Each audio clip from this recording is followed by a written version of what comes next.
Well, hello everyone. Welcome to this week's episode of Certified Forgotten. You know what we are? I don't think, in all the time that we've known each other, I don't think I brought this up. We're your horror podcast talks about films with 10 or fewer reviews on Rotten Tomatoes. Except sometimes it's an uncertified episode, which means we talk about a new release. And instead of an hour and an excellent guest, you get 30 minutes, me, myself, and I, and my friend and business partner, Matt Donato, who is here with me today. Matt Donato, how are you? I am here today, as you have stated. Factually correct. I'm glad you didn't make a liar out of me in the first two episodes of the podcast. First two minutes of the podcast. 2 episodes. We've been doing it for 2 episodes. Fuck, how long have we been now? Wow. I just have to think about it every once in a while that we started this during that little lockdown thing. And we're I had to still look it here. up at one point. We are above, I think it's like 250 episodes, something like that. It's a nice long run. Damn. I was just doing the mental math like for a hot second. And yeah, I think we're about there. But yeah, it's been nice to introduce these uncertifieds in. And this has been nice to we try to talk about underseen movies, let's say, and we try to keep it indie, but I say that and we've discussed both 28 years movies, so obviously we skew however we want to, but I think today's is very interesting because it should be a high profile movie, and yet it is getting what I would describe as a indie release. I think that's correct. All right. Well, let me give you a quick plot synopsis for today's film. And we are going to be talking about Good Luck, Have Fun, Don't Die, which is the latest film from screenwriter Matthew Robinson and director Gore Verbinski. What would you do if a man burst into your diner and told you he was from the future? That the world was going to end today unless a group of strangers followed him, potentially to their death. That's the premise of Good Luck, Have Fun, Don't Die, the latest film from director Gore Verbinski. The perfect mashup between Ready Player One and Black Mirror, Verbinski's latest straddles the worlds of sci fi and horror as Sam Rockwell's man from the future does his best to save humanity. Matthew, something Donato, where'd you see this film for the first time? Fantastic Fest. This was a secret screening there, and I think we talked about it way back when, and we did a little potting about some of my favorites, and it was a favorite out of the festival. It still is a favorite today, and man, like it's just every passing waking second in this hellscape, it just becomes more relevant. Everything it's saying about it is obviously a conversation dealing with negative thoughts in AI, but it's not Skynet. It is, the way Verbinski described it at a Q&A the other night is, this is a charming AI. It wants to be liked, and that's almost scarier somehow. Like Skynet, we know its intentions, and it wants to work with humanity, but it's still AI. It's still algorithmic, and I really like the conversation he is having about how to regulate AI versus just defend against it, because here's the reality. It is here. I hope it doesn't stay around. Bring on the economic doom, but I don't know. Go away, AI. Yeah, we're going to get into spoiler territory pretty quickly here. And part of that is just the structure of the film. The film is structured as sort of a cold open, followed by a series of vignettes that give you backstory on several of the characters in the diner and what they are doing, what has put them in that room at that specific time, what makes them likely to follow Sam Rockwell's man from the future. But as soon as you begin to tug on those threads and unravel them a little bit, you're going to get into some spoiler territory for what the evil AI is or isn't and how it connects to everything else going on. So consider this your fair warning. The movie opens this weekend. It is getting a wide release, though it is not getting a wide release push or promotion. So probably you'll be able to see it somewhere near you, and you can make up your mind after listening to the rest of this episode if you want. All of those caveats in place, it is very much so a film that seems tied to, the line that I thought of when I was watching it is that line from The Matrix, right? Where Hugo Weaving says, or I think it's Lauren Fishburne that says the first version of The Matrix was a utopia and people rejected it. Like we could not live in that utopia. We couldn't make it work. We rejected it, and they needed to be imperfect in order for the immersion to work. And I think what Good Luck, Have Fun, Don't Die supposes, which is based a bit in the virtual environments we find ourselves enmeshed in today, is what if it had worked? What if a utopia was intoxicating enough for us to work? What if we could basically lose ourselves into a virtual world that is better, air quotes, than what we currently have. And how do we fight that? Would most people even want to fight that? Would it be worthwhile? So it kind of reads like an early version or that first version of the Matrix in a way that is both creative and a little insidious, I think. Yeah, and I mean, this is Sam Rockwell's movie. Mhm. It's a great ensemble. Do not get me wrong, but Sam Rockwell as the lead, and he bursts on the screen in the one of the early scenes, very first scene, whatever you want to call it, and he is looking like a derelict, a hobo. He is covered head to toe and screaming. He's from the future, but his technology is like plastic tubing and cardboard and like arts and crafts stuff. So immediately you get that sense of like, is this just a crazy lunatic? Where is this going to go? How's this going to play out? And my God, Worthington, Jesus Christ, no, Rockwell, different Sam. Sam Rockwell is just a ball of charisma as this hero from, let's say, unreliable for a while hero from the future. Mhm. And the way that he is just so nonchalant about the mission he has to undertake to save humanity, and like revealing so early that he's like, yeah, I've done this 117 times, like half of you die, as he's assembling his team. It is so funny. He is so good in this really dark moment of sci-fi doomerism, and yet he is playing it almost like Hitchhiker's Guide to the Galaxy again, like that same kind of slickness and just delicious cheese that he is just layered on top of his character. And as the movie goes on, it is an oddball. It is a very strange movie. It is taking huge swings. That is why it didn't go to a major studio. It is, God bless Briarcliff coming in out of nowhere and being like, yeah, we'll give you a theatrical run, but like they don't, they're not who you think of when you think of going big with a giant Gore Verbinski movie. Right. And, I think again, that's a testament to what Verbinski is doing here. But none of that would work without Sam Rockwell. You need someone that just bursting with fucking energy and chutzpah and everything in every scene to sell how weird this movie is. And that is just such a testament to his acting. I like, he think he's one of my favorite actors just all time. Yeah, it is a strange film. And I was thinking when you were talking, here's a note to aspiring or future screenwriters out there: specificity matters. There's a reason that Donato and I could have pulled, and you did in real time, me watching you do it without looking up your notes, 117 times. You knew exactly how many times the man from the future had traveled into the past. I could have pulled that number as well. I had to look up Haley Lou Richardson to make sure I had the right person in mind in the movie, which is no knock on her. She's great in this. But 117 times, be specific, don't use round numbers. That kind of stuff sticks with you in delicious little ways. But I think it's I'm a fan, for the most part, of the screenwriter Matthew Robinson. I haven't seen everything he's done, but I did love Love and Monsters. I heard surprisingly fun things about Monster Trucks, even though I didn't actually watch that Yo, I one. am a Monster Trucks truther. I am Creech all the way. I had a feeling you would be.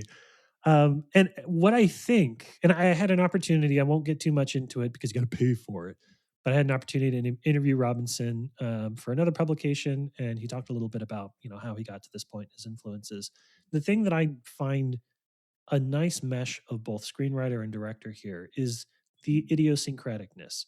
The thing that makes it a difficult sell, the thing that makes it a strange pickup for Briarcliff, an unlikely pickup for anybody to put in, 3,000 theaters nationwide or whatever that number will be. It's the fact that this is a movie that is marching to the beat of its own drum. It is a comedy. It's a sci-fi film. It is unapologetically gory, and it spends a good third of its runtime making jokes about school shootings. Like, no shit. There is a very big arc there that is basically like, what does society do when we've become so inured to school shootings that we've just basically engineered a startup in order to solve it? And all of it is mashed up with each other, and all of it kind of works. And if one piece of it doesn't, from a producer or distributor standpoint, if one piece of it doesn't, the whole thing is going to unravel pretty quickly. So it's definitely a wavelength film. It is one of those films that the people that made it trust you to get it. And if you don't get it, well, then you're probably not going to like it very much. Yeah, and I mean, I love the way that unraveling is part of the narrative. Like, it becomes as the film goes on, and if you're listening to this again, we are in heavy spoiler territory. I'm just going to get into stuff that happens well into Yeah. the third act, but the way that the algorithm or the AI is generating obstacles for Rockwell and his super team, and the way they just get weirder and lazier, and all it is pulling like from random thoughts, and there's really no continuity, and like the characters even start calling it out.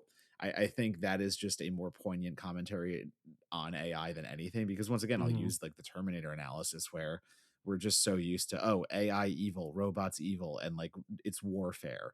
But like I wrote in my review, it's like the AI apocalypse is way more mundane than that. Right. It's you're not going to see it coming on the front lines because we're already kind of there.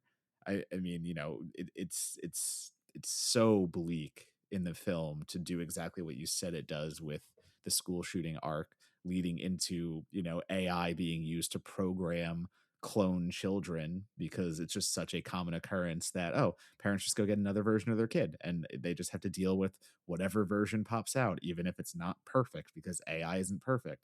Like And it's that is okay if you're not rich, and so you have to do the ad-supported version of your child, right. Like which is right incredible. down to that kind of commentary. Like that's the stuff that hits so much harder. Like, don't get me wrong, Terminator's fun. There's absolutely nothing wrong with the big blowy uppy action spectacle version of this.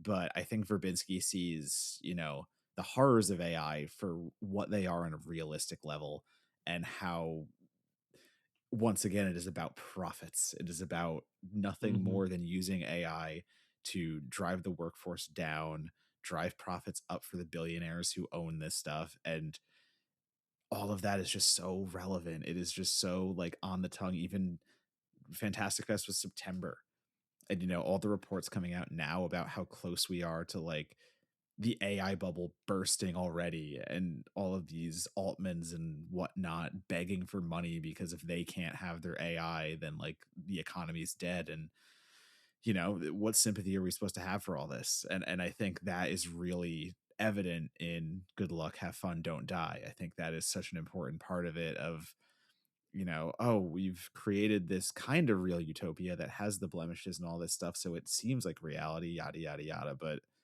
it'll never be.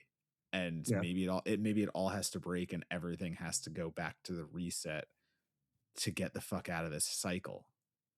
Yeah. And there is, I mean, when we're talking about sort of the world that is presented on the screen too, right? Like AI is a big piece of it. Um, but there is a lot of other narratives and story arcs that are sort of happening here. One of the things that I like with the film, and this is something that I talked about with Robinson, but didn't end up in the final version of the article, so I'll talk about it here, is I give him a lot of credit for doing a time loop narrative and basically looking at the audience indirectly and saying, "You fucking know how a time loop movie works. I don't need to spend a ton of time." He does one little bit at the beginning of the movie where the man from the future demonstrates that he knows some shit about what he's talking about by predicting or by being a little too familiar with people and things of that nature. But the movie, once it establishes that there's a decent chance this guy is who he says he is, they don't really spend a lot of time groundhog daying it. They don't go through repeated things. They don't it's the entire movie takes place in one loop of what the man from the future is doing.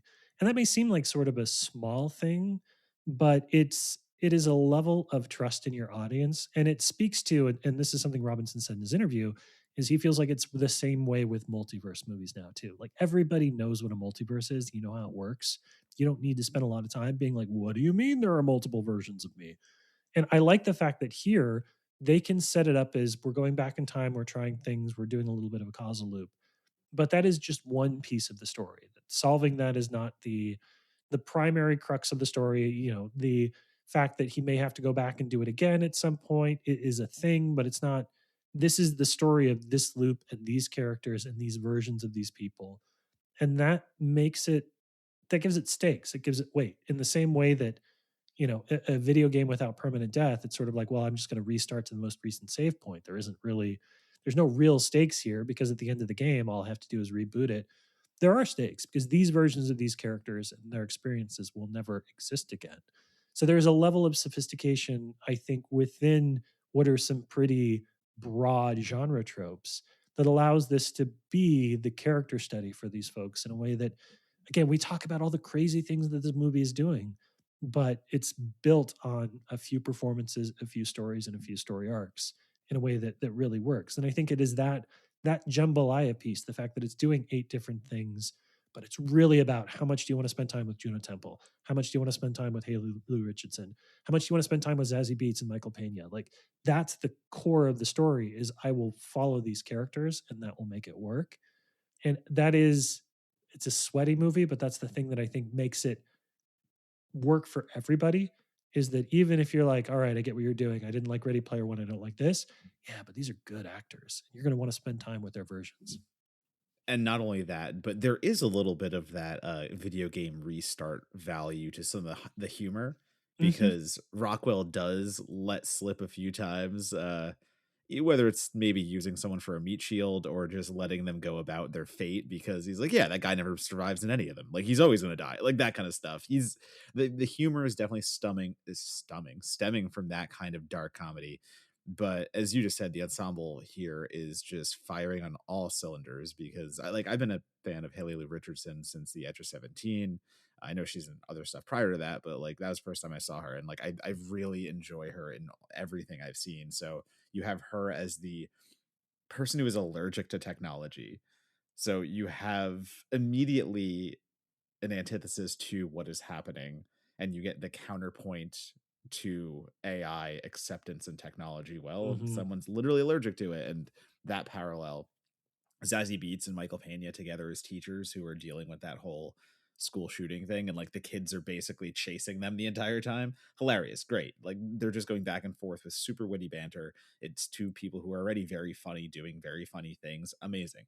And then Juno Temple getting to like stretch her chops as the mother dealing with a death in the school shooting kind of cycle, we'll call it.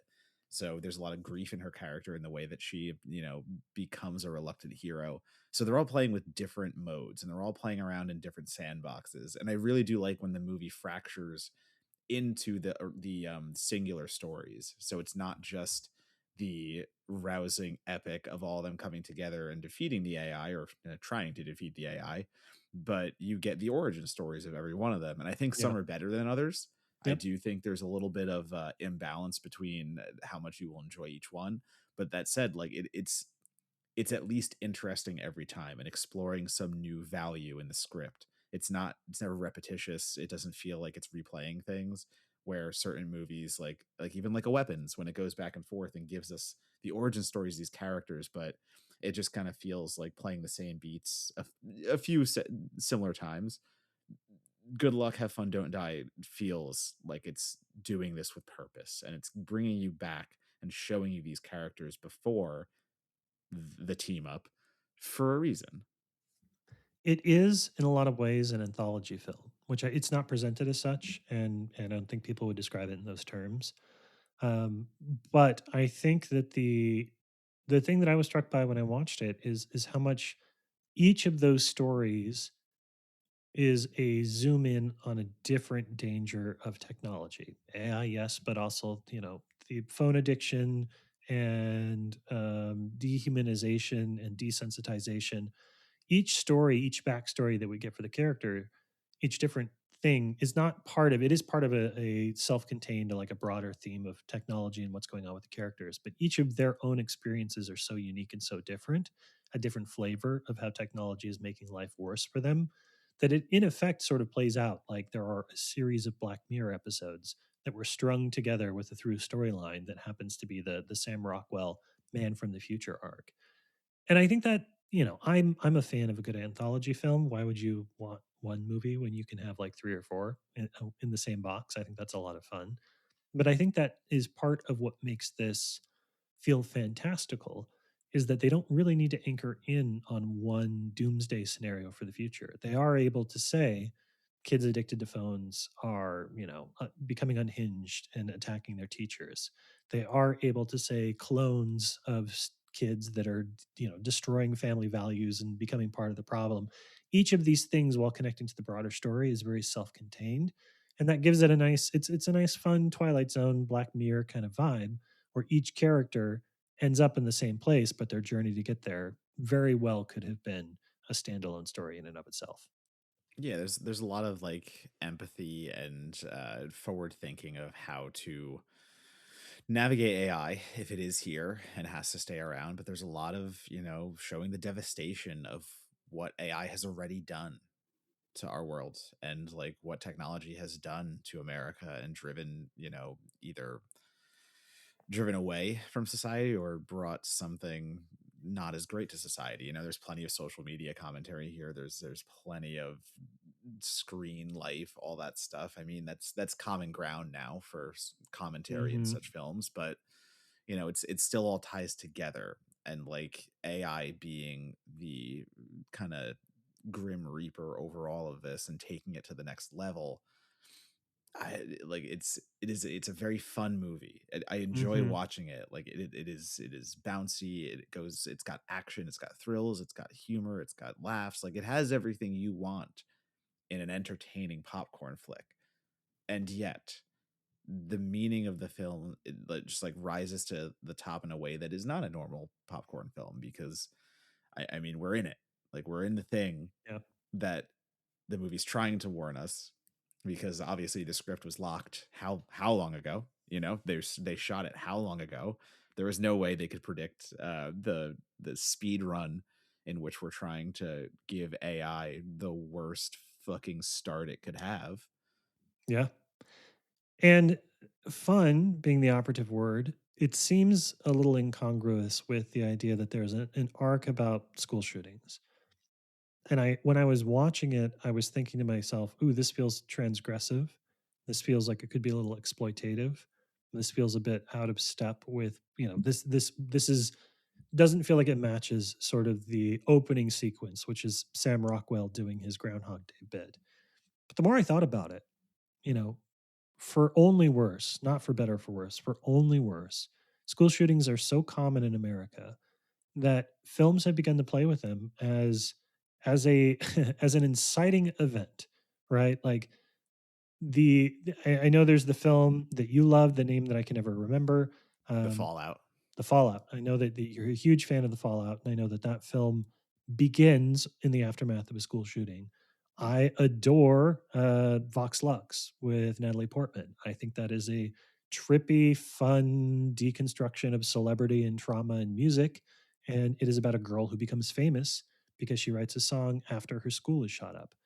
I love Spontaneous as a well, you love Spontaneous, which is not an overt school shooting movie, but it is. It absolutely fucking is a school shooting film. And so I was thinking about this and I was thinking about the fact that, everybody, even people making the leap from actor to writer director, are beginning with projects that are centered around the aftermath of school shooting. It doesn't feel transgressive. It shouldn't feel transgressive. This is something that we have to live with as a nation, and we're not going to do shit about it until we're confronted by, till people have somebody has their, moment of truth that makes them rethink the value systems that allow this to happen. And as silly and as absurd a movie as this is, it's in much the same way that like horror allows us to confront our demons, like this idea of sci-fi, this cartoonish sci-fi picture makes us be like, I don't feel comfortable with what I'm seeing on screen. Boy, we should probably fucking do something about this. So it is a great, I mean, trigger warnings left, right, up and down, but it is a great way of making us live through uncomfortability with a topic that we should fucking be uncomfortable about. Yeah, I don't feel at home in this world anymore. I'm not referencing the movie. I'm just using the title because yeah, Yeah. it fucking feels weird to be alive right now. But and that's also the bummer a little bit playing off what you just said of this not going to a Universal or like a top Mm, big budget studio that could throw all the money this thing deserves, give it the marketing it deserved. And again, this is not a knock on Briarcliff. Like it's still amazing that they were able to do what they're doing and get the movie out to the world. But it's so frustrating that it's just considered such an unsafe bet despite what it's handling. And like this is exactly how I want to see a movie handle AI and that commentary and all that other stuff. Like, be weird, be creative, be original, be something that like we haven't seen before that still gets the message across. And for that just to be shopped to studios and have them shrug and be like, I don't know. I don't know enough about if this is going to make $1 billion. So no. And now, we're talking about the way we're talking about it. And again, this is a testament to a company like Briarcliff coming out of nowhere and being like, no, we're going to make sure this gets in theaters. We're going to give it the proper run. But it's still just, it felt so strange to see that banner there and not like a Warner Brothers or a Universal or even like a Focus Features or something. Yeah, yeah, I agree with that. I mean, I hope. Listen, I hope this is a $100 million movie for them. I hope they get their money back with spades. And part of the reason why is because I have one rule when it comes to movies, and that rule is that any movie, and I include the creator in this, but only barely, any movie that uses "Everything in Its Right Place" by Radiohead is just a better movie. Just a better movie than other movies. It's not even it's just math. It's just math. There are two things that you can do that I will give you 4 stars no matter what is break your movie into chapters and feature Everything in Its Right Place by Radiohead. That's just good stuff. That's good shit as a filmmaker. For me, it's the glitter cat monstrosity. Like, I'm Yeah. sorry. Again, this movie gets silly creative. Like, Yes. Verbinski is just in his most unhinged era, and to come back after 10 years and do this is so impressive. And to still put himself out there and be so unconformist and be so just confident in making exactly what he wanted to make. I am in awe of that kind of approach and making something unstudio friendly. Like, And shout out to or Gore sorry, Verbinski. studio unfriendly. Say that Studio the right unfriendly. way. There you go. That's better. Shout out to Gore Verbinski for another reason other than those of us that have worked in the newsbeat trenches have written 1,000 articles about the Bioshock movie that he tried and could not get off the ground. And so it is nice to see him, uh, it seems, take advantage of what he learned there. Whatever his video game adaptation or video game mentality and aesthetics ideas were that might have worked their way into that film, he clearly learned some stuff along the way.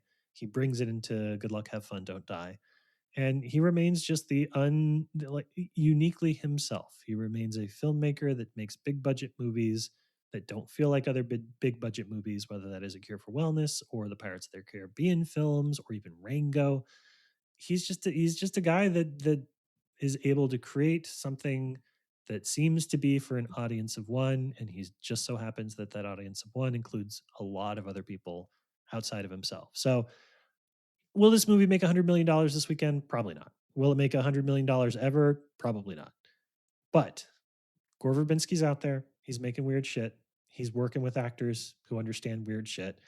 And so, at least for today, for one more weekend in Hollywood distribution, I can feel like there is an audience and a market for some of this stuff, even if I am proven wrong in the long run. So I'll choose hope. I'm choosing hope. February 13th, 2026. Choosing hope. In the year of our Lord 2026, that's impressive. Hey, Verbinski's making movies. What could go wrong? All right, that is our episode on Good Luck, Have Fun, Do Not Die. Matt Donato, it is the midst of festival season. You've got a bajillion reviews that you've already written from Sundance, and I think you've got some festival films on the horizon. So where do folks connect with you online? Yeah, but you can follow me as always at Donato Bomb, and that's Blue Sky, and that's Letterbox and Instagram. That's the main stuff. And as Mr. Monagle said, I have come down from the altitude high of Sundance, and in less than a month, I will be in Texas for South by Southwest, which is a packed slate that I have no idea how I'm going to tackle, but hopefully someone will pay me plenty to do so. Mm. As for myself, you can find me on pretty much just Blue Sky. It is monagle.bsky.social. I'm writing reviews for Certified Forgotten. I'm doing a couple of things here and there. I am really excited because my friends asked me to go on their podcast, Extra Hot Great, which is a long running TV podcast, an excellent TV podcast with some good writers, where I talk about the Burbs, which is fine. It's fine. You're not missing anything. Don't watch it. Not the movie, the TV show, of course. So keep an eye out for that. I'll be sharing that on my social media channels. But more importantly, go to certifiedforgotten.com. Go to certifiedforgotten.com/newsletter and sign up for our free weekly newsletter where we give you the articles that have been published on the site, as well as a little teeny tiny commentary, little teeny tiny commentary on the state of horror movies, horror books, all that good stuff. Available now. As always, thank you so much for listening, and we will be back next week with another episode. Maybe an uncertified episode, maybe if you're very good, a certified forgotten episode. I guess we'll find out together.